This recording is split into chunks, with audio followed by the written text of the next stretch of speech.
ಶಿವಸ್ವರೂಪಿ ಬಾಳುಮಾಮ ಸಮಾಧಿಯು ಮಹಾರಾಷ್ಟ್ರ ಕೊಲ್ಹಾಪುರ ಜಿಲ್ಲೆಯ ಬುದರ್ಗಢ ತಾಲೂಕಿನ ಆದ್ಮಾಪುರದಲ್ಲಿದೆ.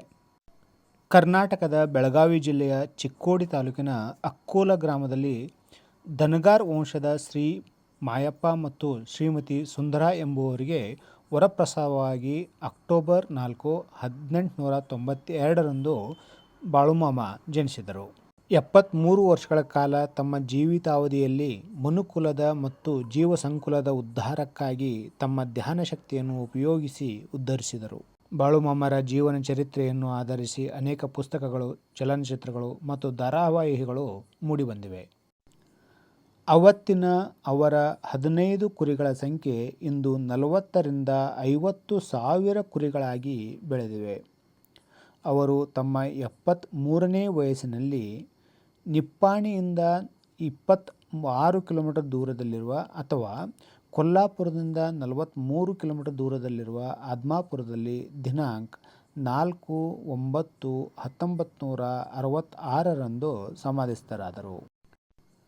ಇವರು ಪಂಢರೀನಾಥನ ಭಕ್ತರಾಗಿದ್ದು, ವಿರಕ್ತನಾಗಿದ್ದು ಮತ್ತು ಪವಾಡ ಪುರುಷನಾಗಿದ್ದು, ಇವರ ಜೀವನ ಚರಿತ್ರೆಯಲ್ಲಿ ಎಳೆಯಾಗಿ ಚಿತ್ರಿಸಲಾಗಿದೆ ಮತ್ತು ನೋಂದಾಯಿಸಲಾಗಿದೆ.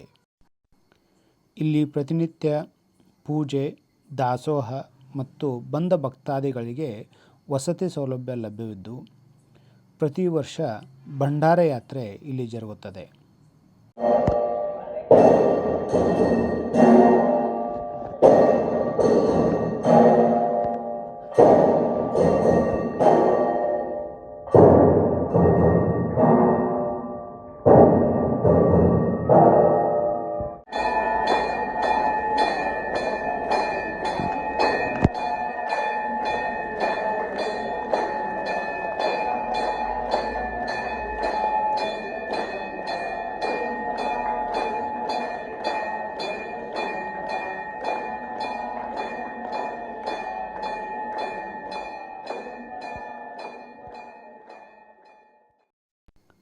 ಈ ಒಂದು ಸುಕ್ಷೇತ್ರವು ಜನರಿಗೆ ಧ್ಯಾನಸ್ಥದ ಅವಶ್ಯಕತೆ ಮತ್ತು ಮಹತ್ವವನ್ನು ಎತ್ತಿ ಸಾರುತ್ತಾ ಮನುಕುಲದ ಉದ್ಧಾರವನ್ನು ಮಾಡುತ್ತದೆ. ಸುಕ್ಷೇತ್ರದ ದರ್ಶನದ ಭಾಗ್ಯ ತಮಗೆ ಲಭಿಸಲಿ ಎಂದು ಹಾರೈಸುತ್ತಾ ನನ್ನ ಒಂದು ವಿಡಿಯೋವನ್ನು ಮುಕ್ತಾಯಗೊಳಿಸುತ್ತಾ ಇದ್ದೇನೆ. ಧನ್ಯವಾದಗಳು.